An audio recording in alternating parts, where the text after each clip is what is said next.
Okay.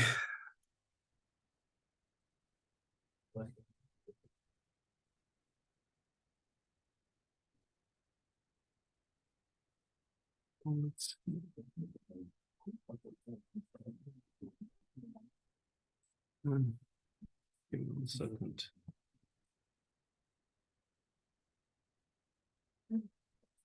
Yeah, that will be just 1 second.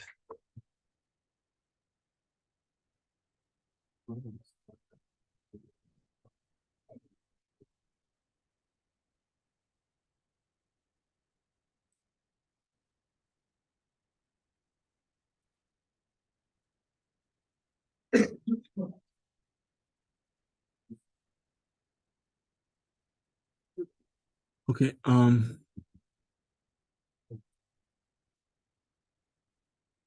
We share screen.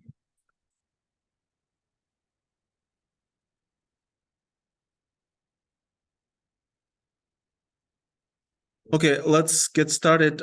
So we have some stuff to finish from our last lecture. Oh, by the way, so regarding the midterm exam, I posted we'll have it on Tuesday, of course, right? So that I already posted these details. Some of you cannot take it on Tuesday, so we'll have Wednesday for the makeup exam. So tentatively, I've scheduled 3:30 to 4:45 for the makeup exam. That's on the next day, right? So. But I assume that most of you will come on October 10th because October 11th is just for cases where there's some exam conflict or there is some other issues like travel plans or whatever. Like, so I mean, if you can come on October 10th, there is no kind of reason to not come, right? So yeah, so that's only for people who cannot come. Because we have limited number of spaces for October 11, right? So that's something to keep in mind. So I think just let me know. I assume that everyone who wanted to take the makeup exam already contacted me, and I think that we found that time spot that will work for everyone more or less. I mean, it's not ideal, but it seems to be working for everyone. Okay, so last time we talked about copy on write and virtual memory and how we can use copy on write specifically to implement fork. Just to kind of remind you, like fork is a special system call which will create a map and which basically create a copy of the current process. So the idea is that it will create the copy of those internal kernel state structures such as VM area struct or MM struct. So it will flag each page in both processes as read-only. So then when we have let's say when you try to modify something, one process tries to diverge from another process effectively, right? Child process diverging from the parent process. So then you will create a private copy of that page. So now you're gonna remap the corresponding page and the processes will diverge. So this is how this copy on write works. So you don't create copy right away. You only do it when it's actually needed. So that's the whole idea of copy on write. So then we have the exec system call. And remember that in the exec system call, we want to erase the entire VM area struct that we had for the old tables. So we want to create a new virtual memory mapping. So we will create a new VM area struct, which will correspond to the program code, program data. There will be other places of your program, such as user stack, runtime heap, initialized data, whatever you have, right, in BSS, right? So that will be different kind of sections or regions of the user space program. So now there are two different kind of memory mappings that you need to create. So for user stack and heap, or let's say an initialized data, you just want to create, of course, private mapping because it's for this process, but you also want to create some sort of anonymous, right? So it's not really backed by any file. You want to have that, you want to have something that will be zero on demand. So like whenever you try to access this page, it will be initialized to zero, and that's what it is, right? That is different from code and data, which is actually backed by the executable file itself.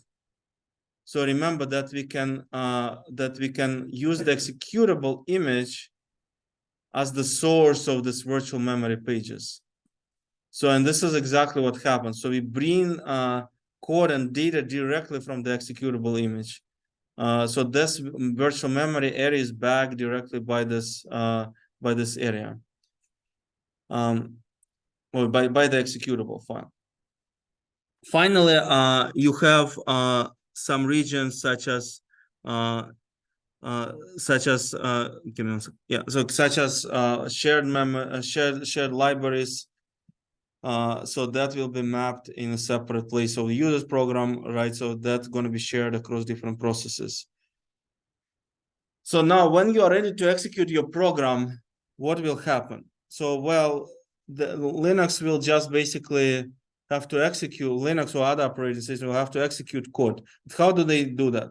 Well, you set the program counter to the entry point of the executable image, right? So now mapped in the memory. So remember that executable image is now mapped in memory. That doesn't mean that everything has been copied to memory. It means that the page table was created. And the page table, in the page table, we know that these pages will have to be brought from the executable file.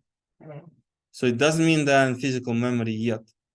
So now we know the entry point of the executable file. So this is typically underscore start in your executable file, which will in turn do some initialization and eventually call your main function in C.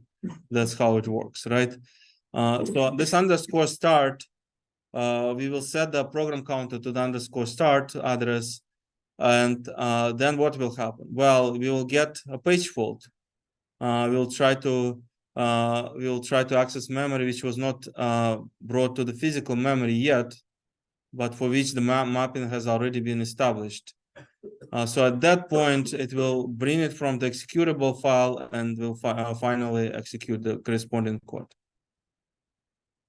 So again, this is actually good because let's say your executable file is several gigabytes, though it's very unlikely, right? So, but maybe it's not going to be used anytime soon, right? So you'll bring these pages on demand. So only when you actually execute in the corresponding code.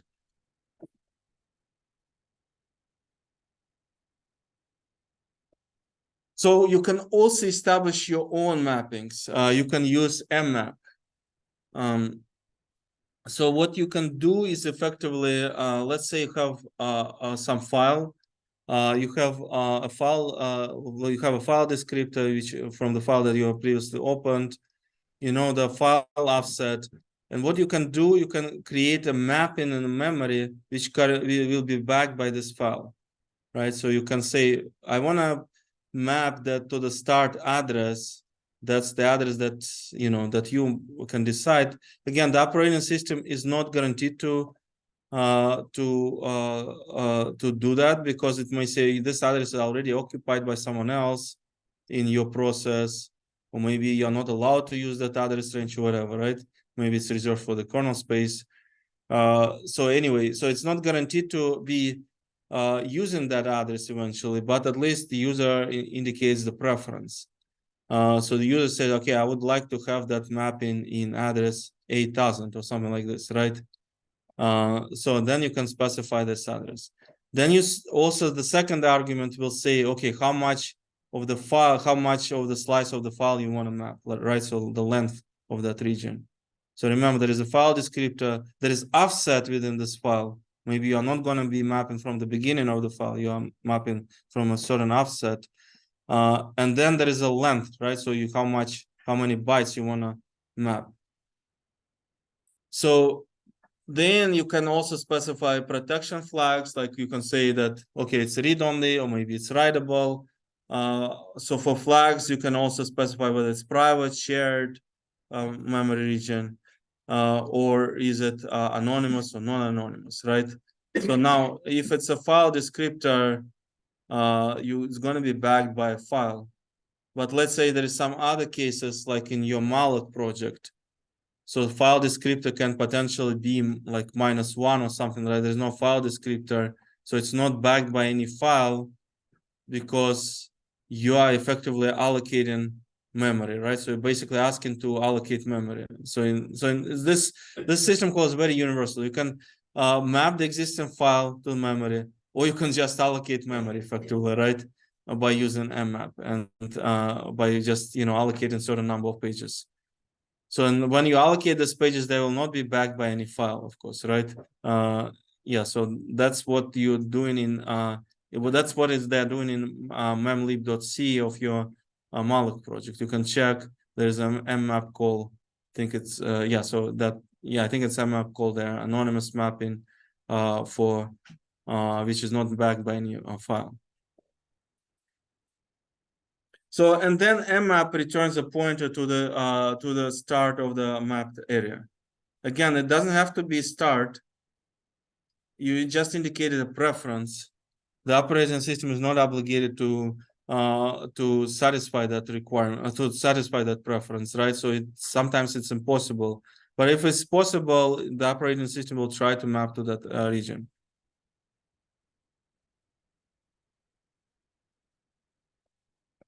So what you have effectively, you have a disk file specified by a file descriptor FD.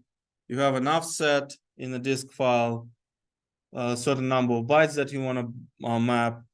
And then you have a process memory region, process virtual memory, which, hopefully start address or whatever address the operating system has chosen. It doesn't have to be start address, just a preference. And then you have the corresponding mapping in memory. So that's the idea. So this is how your file is kind of reflected in your physical memory, right? But the one thing important thing to note here, it doesn't mean that the entire file, you have to read the entire file and bring it to physical memory right away. So this mechanism works such that whenever you try to access the corresponding memory region, it will potentially bring this page from this file.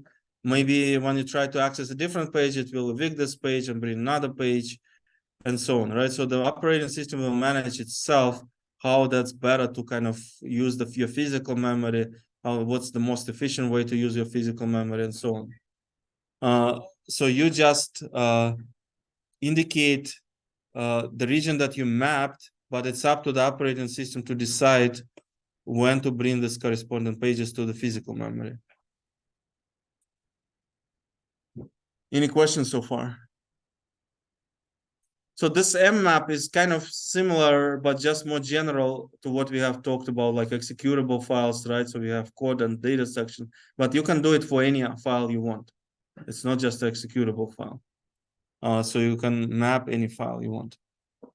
So now the question is, why is it why is it useful, right? So can you consider like a case when we copy a file?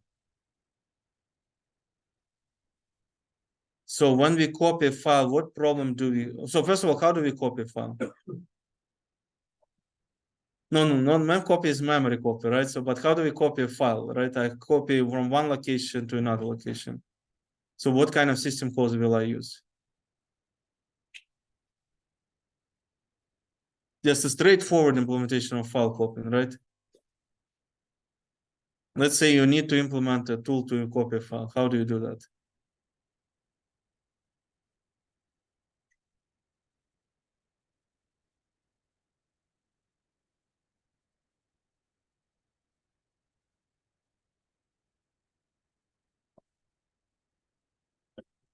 Well, any ideas?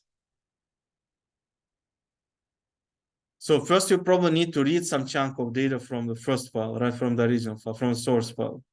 So let's say you'll probably have some small buffer, maybe 4 kilobyte or whatever buffer you choose.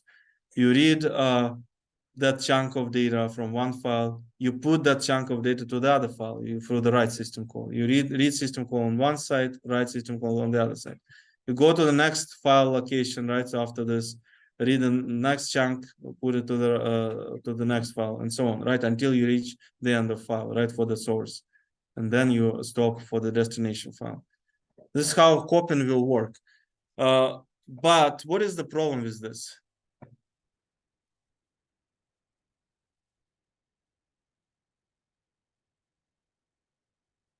So any clue, like what problem can happen with this? I mean, do you see any overheads here when we copy this file? Okay, good.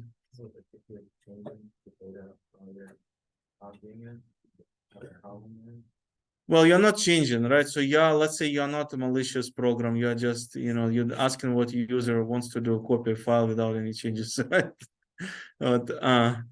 But let's say this program doesn't have any bugs. Let's say it's doesn't have security vulnerabilities. It just copies the file, right? So what kind of problems we have in terms of performance? Okay, go ahead. Yeah, so that's one. Yeah, so this is one important thing, right? So we have a lot of system calls. So we have one read call, so write system call, then another read call, another write call, and so on, right? And the second problem, this is the first problem, and the second problem is that the fact that we have to copy data. So we have to copy to some intermediate buffer. So it's like double copying, right? So we first put in some kernel buffer when we read this data, and then we copy to some user space buffer when we just for the purpose of like for temporary storage, right? So it's an additional copy in memory. So it turns out that we can do it better, right, with mmap.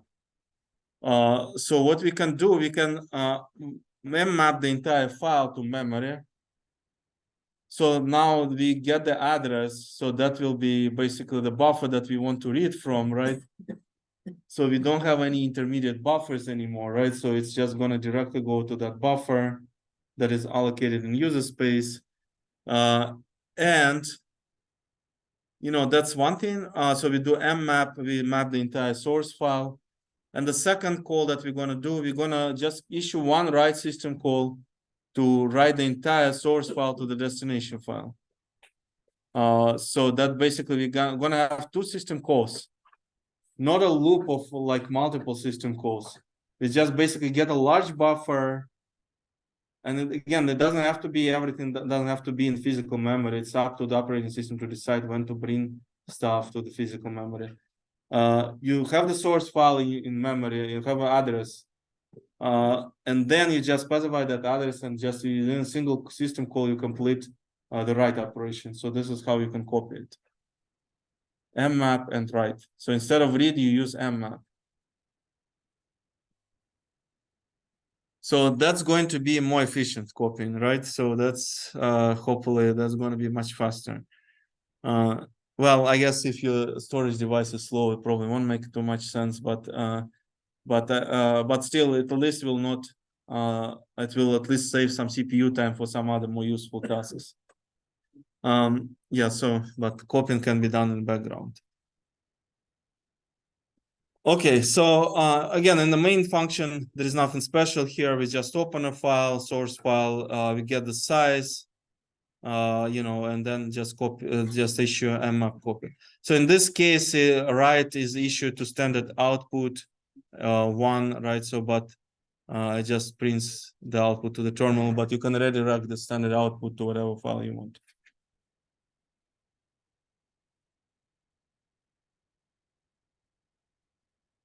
So, does anyone have any questions about mmap? What is particular example? So in this example, we can really save this additional copying. We can reduce the number of system calls because we can have effectively in virtual memory, we have the entire file, right? In virtual memory, right? I should say, not in physical memory. In physical memory, it's up to an operating system to decide where to bring the corresponding pages. But in virtual memory, we already placed the entire file. And this is why, and when remember, when we deal in the program, when we are running a program, it always deals with virtual addresses. Whatever pointers you see in the program, whatever addresses you see, CPU is always dealing with virtual addresses. Only after this, they are translated to physical addresses through the memory management unit.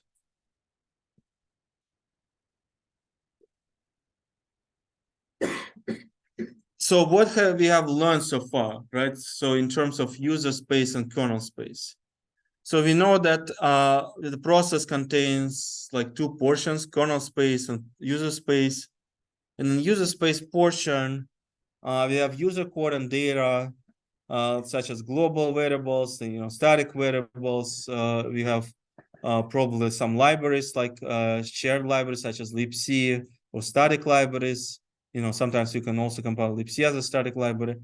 So you can put your code, right? Main function or whatever function you have written, that's going to be in user space.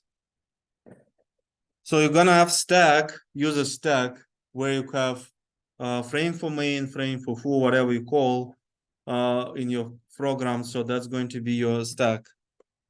So you have user heap. This is where what you're implementing right now, right? You implement malloc, malloc free, and so on, right? So that's going to be managed by this, right? So you can have a dynamically allocated memory. Then, so again, it's like up to the memory allocator to decide how to use heap. Maybe sometimes there's some free blocks, some padding, whatever, right? It's again, it's just up to the memory allocator to decide what to use here, right? And then we have the second portion is the kernel space, right? So the kernel space we'll have, so in the kernel portion, we have kernel code and data. So your kernel is also an executable image that you load, like the very first thing that you load when the operating system is starting up. So this kernel image has interrupt handlers, trap handlers, hopefully has some mechanisms such as context switching, CPU scheduler. Probably it also has some memory allocator, like in case of Linux, we have kmalloc and kfree, which is going to be similar to malloc and free, but just works in the kernel space. And virtual memory manager, you want to manage different processes, different page tables, create page tables, start processes, so on, right? You're gonna have some device drivers, such let's say USB driver. So that's gonna come as maybe dynamically loaded modules in Linux. So this is all gonna run in kernel space. So this is how so now the question is, how do we yeah, let me first finish and then I'll ask this question. Okay. So then in kernel we have kernel stack also, that's going to be used for the kernel code execution, right? Kernel heap, similar to what we have discussed, right? For the user space. Now in the kernel heap, you have process control block for process A, process B, whatever it is, right? So what do you save in process control block? Oh, by the way, can we make it? I think it's again colder today, right? So I always forget about this. Can you put some high temperature there? I mean, this is it's not the first time it's colder. I mean, somebody I guess they trying to save energy or something like this. Yeah, okay. So in a process control block, we have we keep the state of the process. We're going to keep registers, right? So whenever you have to suspend or resume processes, we're going to keep the state of the process. So in the process control block, we'll save the registers, right? Also remember there is page tables for first process, another page table for B, for process A, for B, right? And they have to be kept in the kernel's address space, right? Remember that user space is not allowed to modify its own page table, even if this page table for this process, because otherwise you can create any mapping you want and access any physical memory you want. So that's certainly not allowed to do in user space. So also you have kernel stack A, kernel stack B. Remember what the kernel stack is.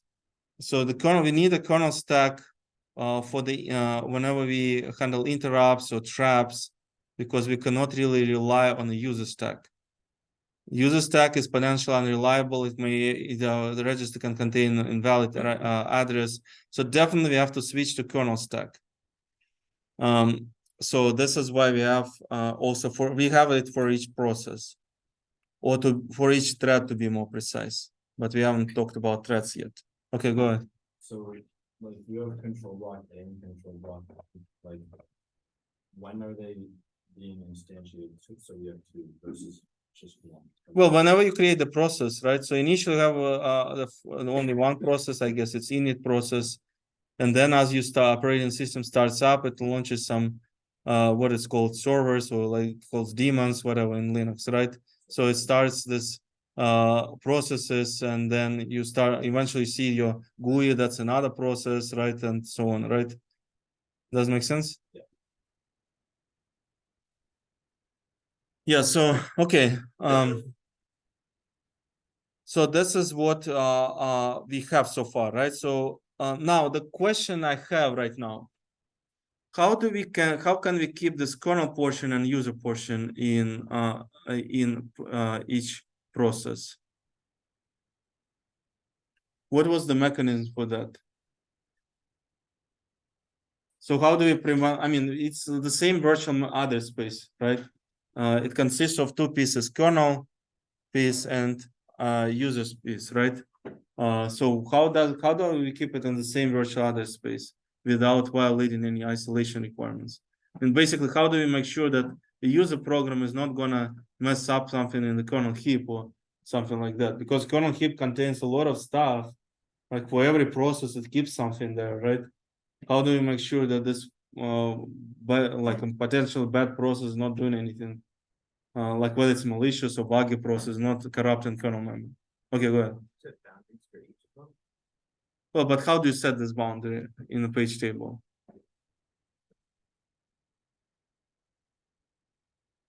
Okay. When calls made to the space,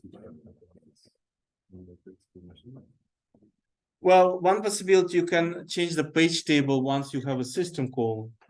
But, and by the way, this is done as a workaround for the meltdown bug that we talked previously, right? So, because it seems to be buggy, the hardware implementation was buggy, and they had to do some workaround like this, right? But the general idea, if it's not a buggy processor, right? Just traditionally the way it was done in x86, 64, the idea was that we would have a supervisor bit in a page table, and each page will say, okay, this is only accessible in user space. Oh, sorry, this is only accessible in kernel space versus it's accessible in both user and kernel space. So you'll have the supervisor bit for each page. So remember that each page table entry has a permission bits. So this is one of those bits. So you would mark the all these pages in that region with that bit. So now, of course, there is some buggy processors which allow to still access this kernel, at least read kernel memory despite this, through some, through some hacks, right? So, but I mean, not of course directly, but through some, so through some attack that will meltdown bug, as like the meltdown authors have discovered, right? But nowadays they have to have a workaround. They have to switch page tables. They have to have two different page tables for each process with the kernel space and without kernel space. But effectively, that's why things are slowing down, right? But effectively, that's not what's supposed to be there, because we have a mechanism to prevent access from user space. And hopefully I don't know, I haven't followed. I hope that they fix this bug by this time, at least in new generation of CPUs. Yeah, so but other CPUs like they produced like for 25 years, they were bugged. So you have to run this workaround there.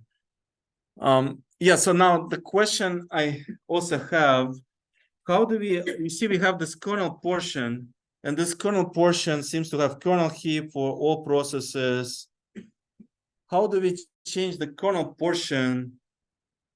How do we make this kernel portion identical in all processes? How do we share this kernel portion in all processes?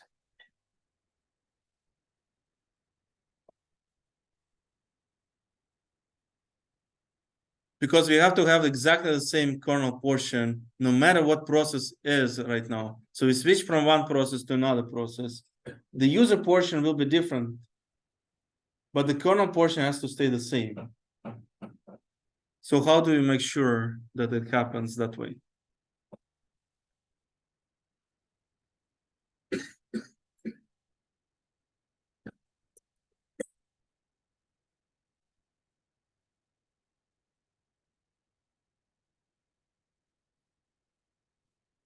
Any ideas? Okay. Actually, Oh, I closed. Oh, sorry. Okay, go ahead. so. Is there a way for processes to-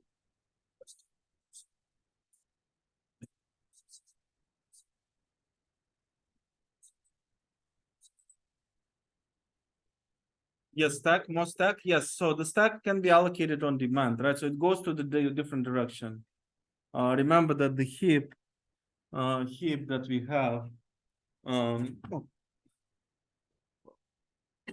Okay, so we have heap here, and then we have stack.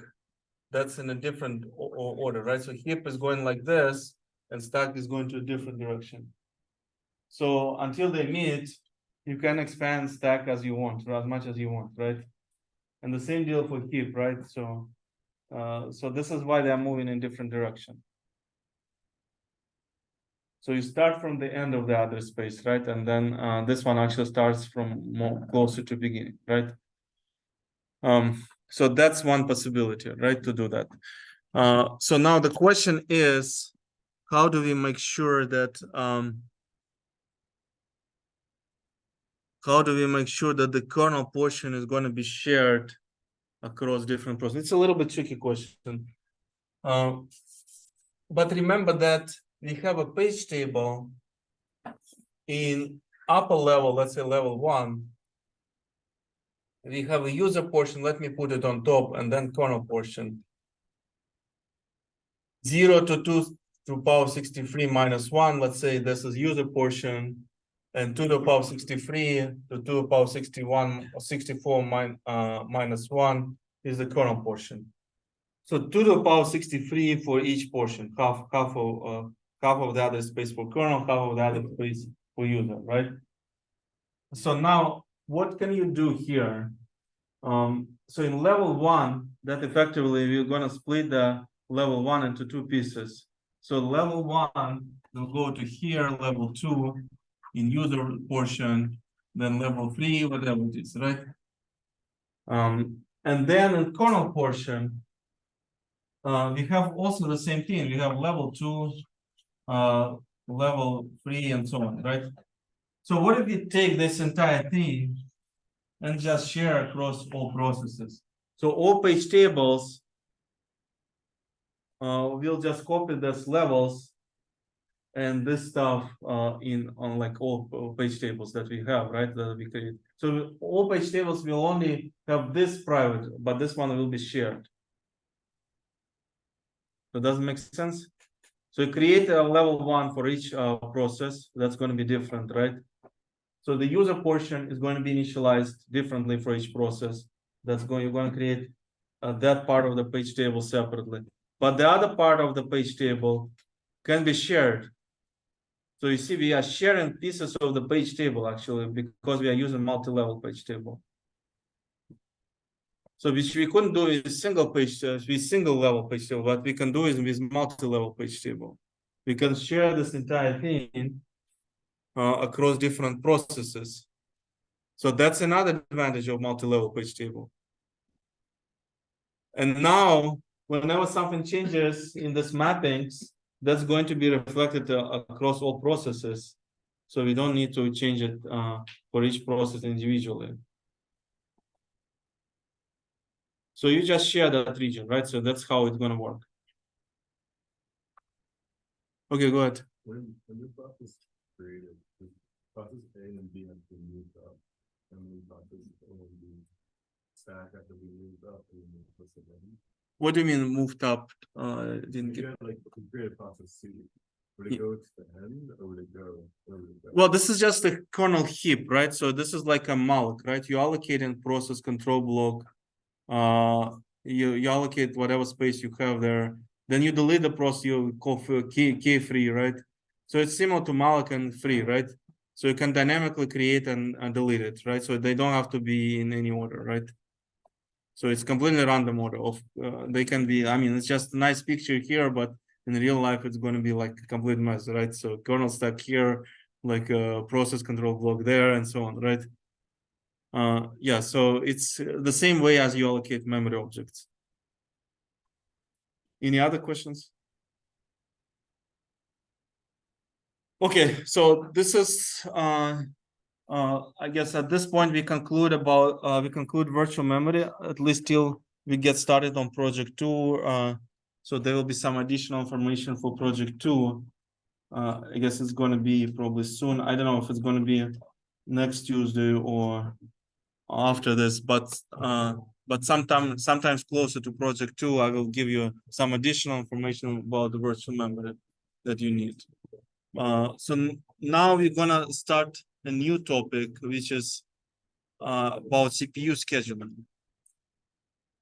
So that can still be in the CPU scheduling will be in midterm exam potentially, right? So I mean, I'm not saying that it will be 100%, but potential it will be there. Okay, so okay.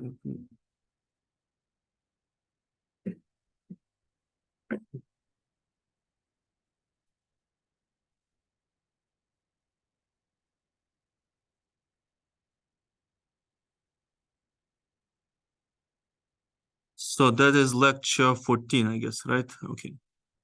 Lecture 14 today.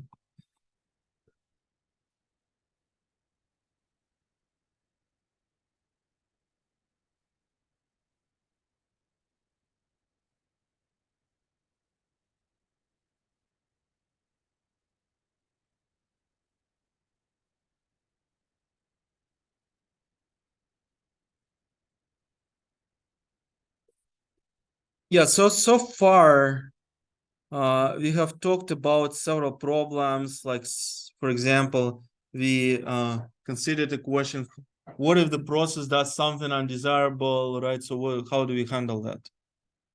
Well, it turned out that what we can do, we have to have OS support and hardware support for that, right? So in terms of the operating system, we have to have a trap handler. We have to have a signal handler, maybe, right? So per process kernel stack. Remember that we need a kernel stack where we switch when we switch from when we have an interrupt, right? So we have to have a per process kernel stack. So the operating system has to allocate it. Virtual memory, page tables. That is something that will that we have that's on the OS side. In terms of hardware, we have this trap mechanism, so the ability to trap instructions, and you know, in unprivileged mode, when you try to execute a privileged instruction, we will be able to trap it, right? Or is there some other cases? Maybe you are executing some valid instruction, but the page is not mapped in the page table. You still want to have this trapping mechanism, right? So you have a page fault handler.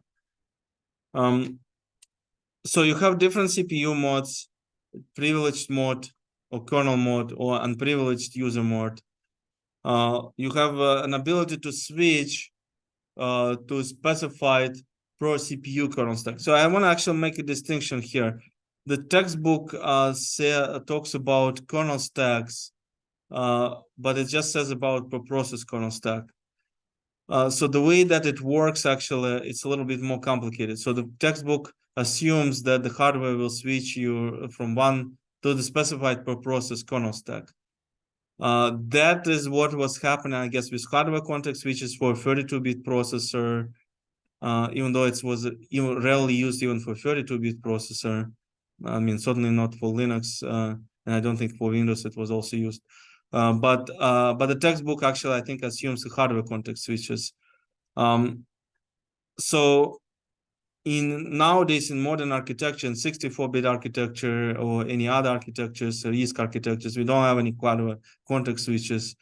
But they still have an ability to switch to some kernel stack, because you need to handle an interrupt. You need to call it. You need to handle an interrupt on a safe stack, which is accessible only from kernel, right? So it's sometimes called the interrupt stack, sometimes it's called kernel stack, right? So there's a different terminology for that. So this one is per CPU stack. So for each CPU, you're gonna have a separate, interrupt stack or kernel stack. But then each process has to have its own kernel stack. Remember that while we're executing a system call, what if we are preempted? Or maybe there is some preemption can happen in kernel mode. So therefore, we need for each process, we have to have kernel stack. Just like in user mode, we have a stack for each user process. So it's not just for each CPU, it's for each process.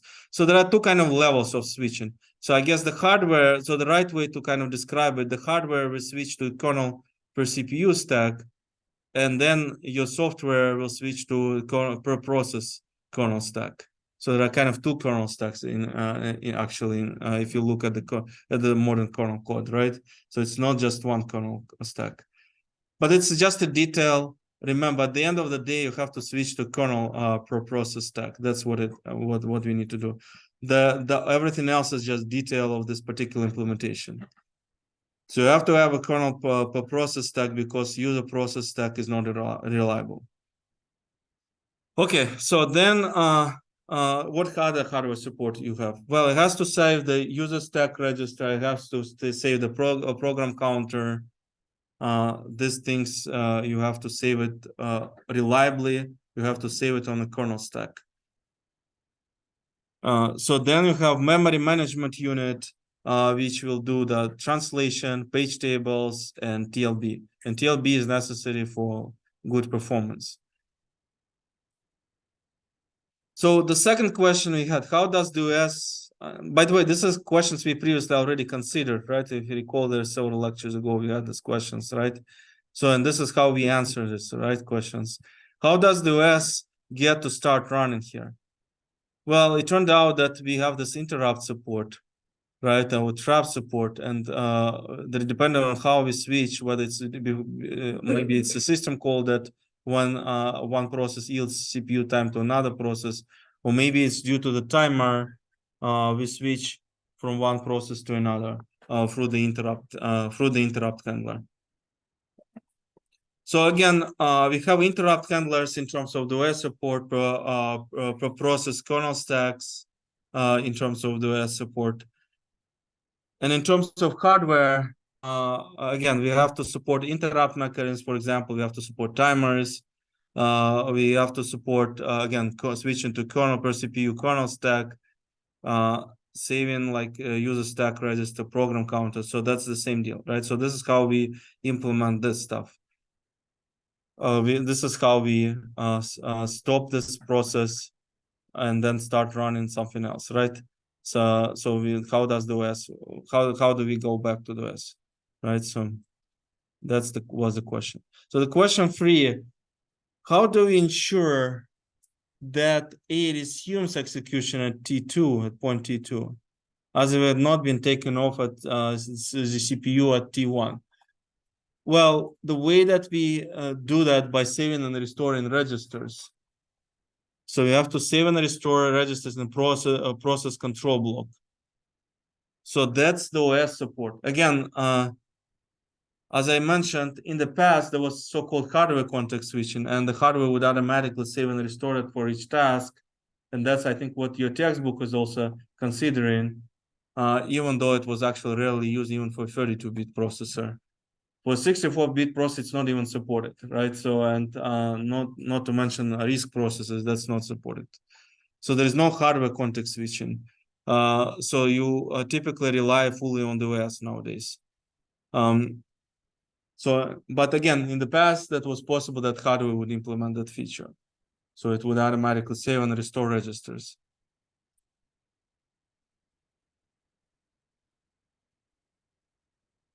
Okay, so now the final question that we have, and we haven't answered that question yet.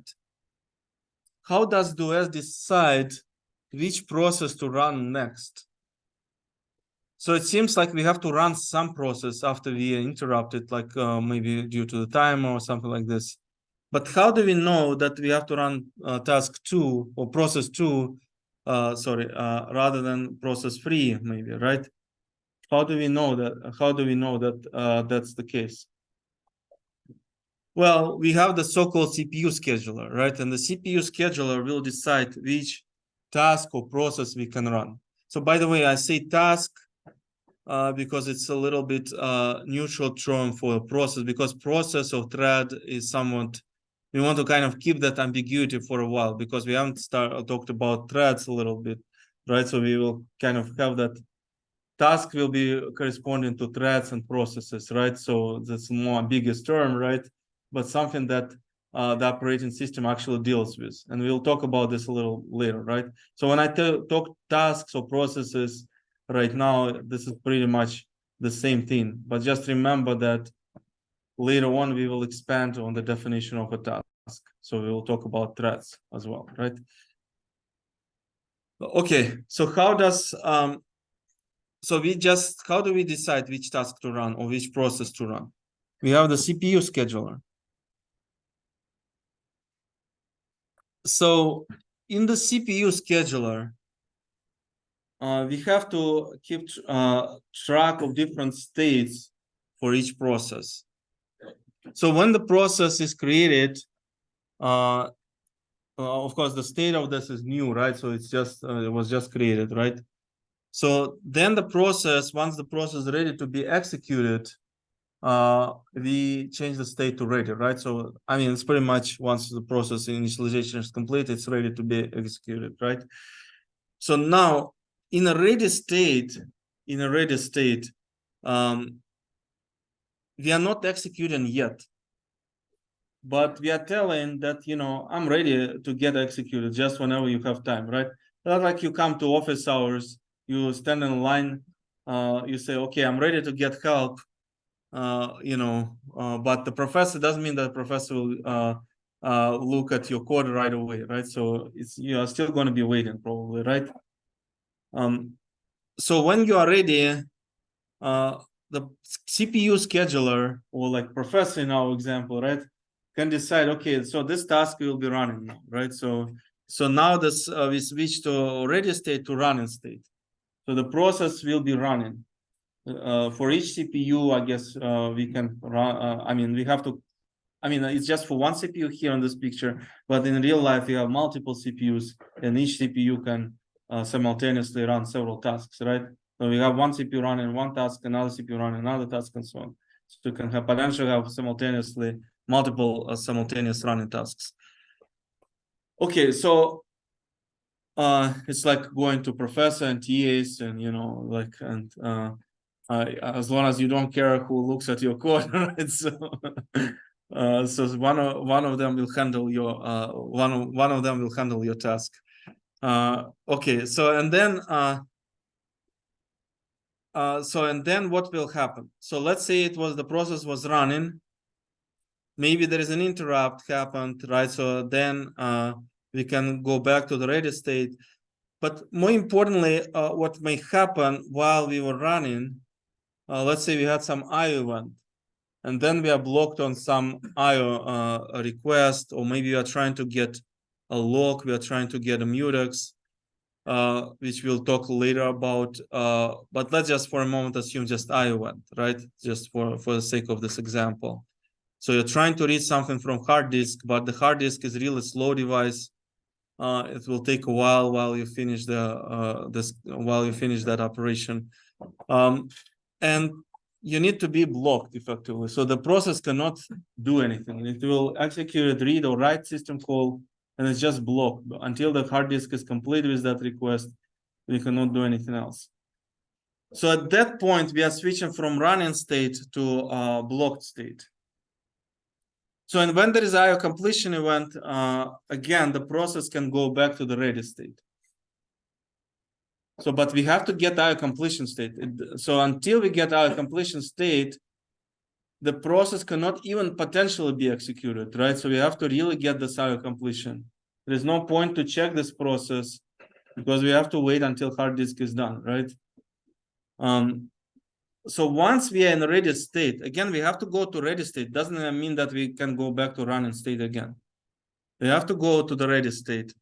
Why is that? Well, the reason for that is because maybe there is some other task already executing, right? So maybe there is some other task that have higher priority or something like this. So I have to finish those tasks first. So you kind of stand back in the line, right? Like it's like maybe you are doing some task during office hours. Professor found some bug, and then professor said, okay, go and fix that bug, right? So now with this task, with respect to this task, the professor is blocked, right? So the professor doesn't have to worry about this task anymore, right? Student goes and fix this, and then the student will go back to the line, and then it will be handled eventually, right? So that's how it works, right? So I guess I'm just making this analogy to get an idea what's happening here, right? And then when the process is running, eventually when we want to exit, maybe we will call exit system, or we just return from the main function, the process will be terminated. And the process, once the process is terminated, it can be cleaned up, process control block can be removed and so on. And the page table can be deleted. So let's consider this example when we have a process which is running, then we have a timer interrupt.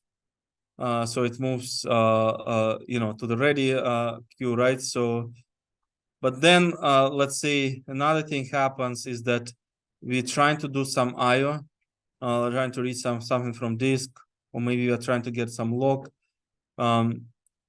So at that point, this task will move to this queue of waiting tasks, right?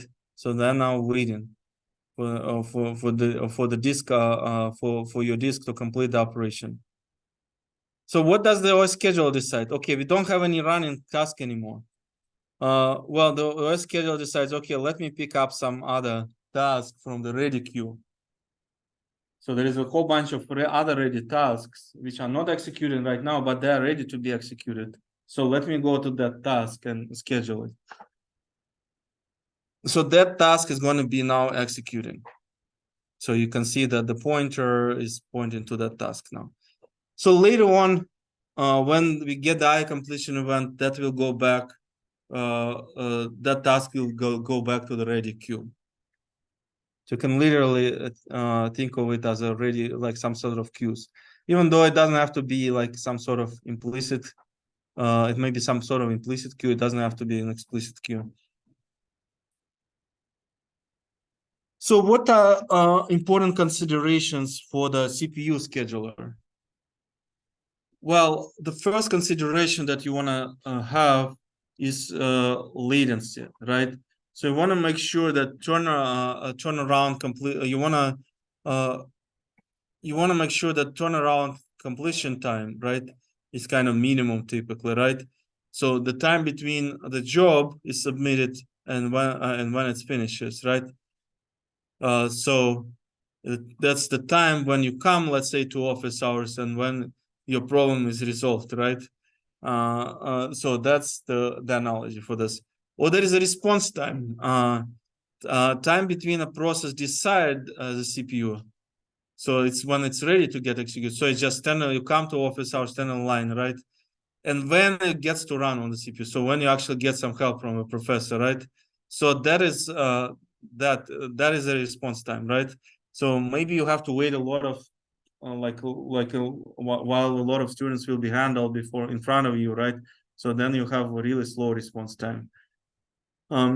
So completion time is when you start and when you submit and when you finish. Response time when you're ready to get executed, but when you're not until the time you actually execute it, right?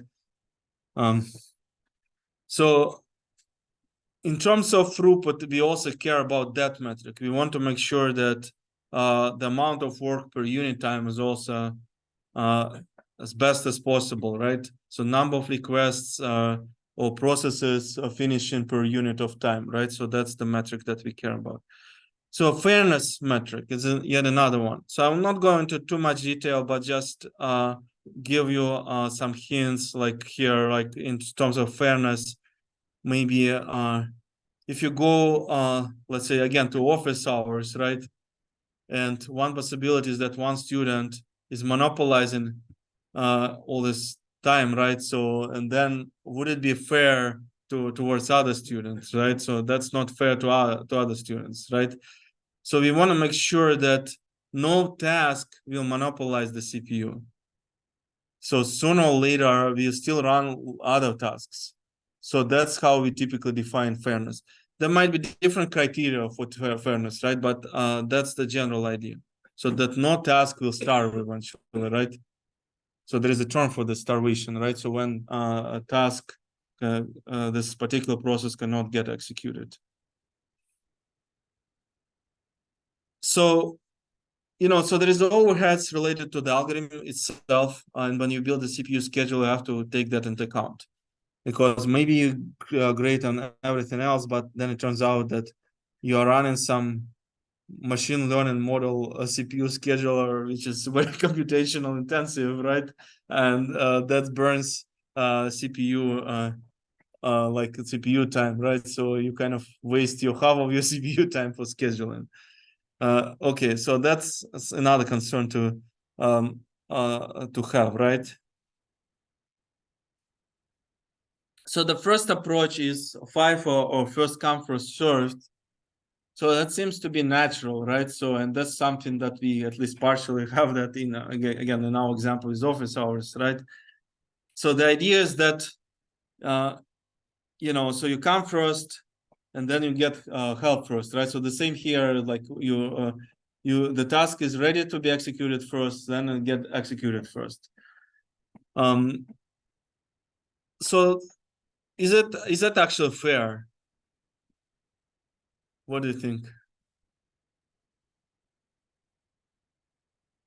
Yeah, it's probably not fair, but it depends how you define fairness. In terms of you come first and you get executed first, probably it's somewhat fair, right? But at the same time, if the task monopolizes CPU and doesn't let other tasks to run, then it's not fair anymore, right? So I guess you can say that other tasks are starving and only this task is executing. Okay, go ahead.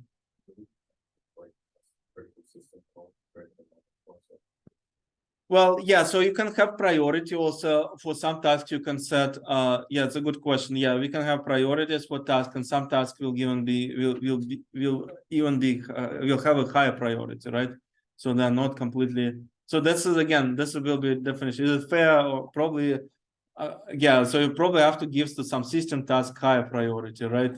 And this to kind of preserve this fairness. So the fairness definition is a little trickier, but I guess the biggest issue here is to make sure that no task will be starving, right? Eventually. And at least the task with the same priority will get the same amount of CPU time, right? Hopefully. So in terms of response time, is it good in terms of response time? FIFO.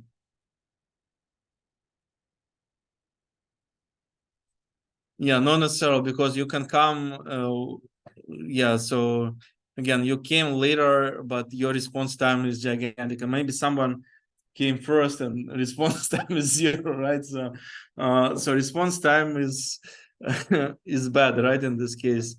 So in terms of throughput, well, again, it probably depends how you define throughput. Maybe if you think about throughput as something that is,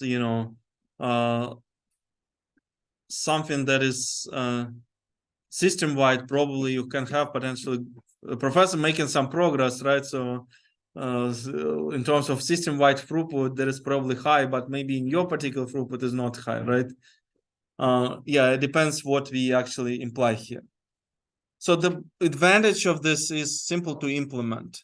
and it will have low overheads, right? So, but of course, the disadvantage is that short jobs will really suffer, and because large tasks will monopolize the CPU. So naturally, what we can have is a short job first scheduling to kind of avoid this problem, right? And in fact, if you have taken algorithm class, I guess there is one classical example of the greedy algorithm, so that you sort shortest tasks, you execute first, and then you have longest task later, right? So your local optimality becomes your global optimality in this algorithm, right? So you associate each with each process the length of its next CPU burst, right? And you just use this length to schedule processes with the shortest time. So it's optimal for the average waiting time. But and as I said, it's an example of optimal algorithm. But the problem is that we cannot predict future, right? We cannot really say how long this task is going to take. Unfortunately, we cannot predict future, and therefore, in the practical terms, it may not be that useful. So, and then for that reason, we may want to have some sort of preemption, right? So, because most processes are, not ready during all time, like during the execution. So, we may want to, anyway, to preempt it. And but the other thing is that some process may monopolize us CPU time. We want to give it a slice of time and then preempt it. Maybe one student comes to the office hours. We want to say, okay, I looked at one issue, but other issues you have to wait, right? So go back to the line, and I'm going to handle other students for now, right? So that's that would be an example, right, of preemption. So so we want to because this way, many processes will get get CPU time, and hopefully some shortest tasks will complete sooner, right? So in modern CPU schedules are typically preemptive. So naturally, what we have shorter job first, we have previously described a non-preemptive algorithm. So when we just assign the task length, the total task length, we can have a modification of this, have a preemptive schedule for shortest job first. So we will just say, what is the shortest remaining time, right? First, or shortest remaining processing time, right? So there is different kind of things you can have. So you don't necessarily need to consider the entire task time, but maybe remaining time, right? And then have a modification of the shortest job first algorithm for the preemptive scheduling. But again, it's not practical because again, we cannot predict future. We cannot say how much time it remains for the process. I mean, typically we cannot say how much time it remains. The process will still be running, right? Okay, go ahead. Would this also lead to a malicious process that just always sends out really short requests so that nothing else could be scheduled? Because if you send out a billion short requests. Yeah, that's a good point. Yeah, so that's but that I guess I guess you're right. It can be denial of source attack, something like this, right? That would be also another example, right? But I guess when they typically don't consider the security consideration, but that's also important. So now the more practical approach would be so-called round robin approach, right? So each process get a small unit of CPU time. So it's called time quantum.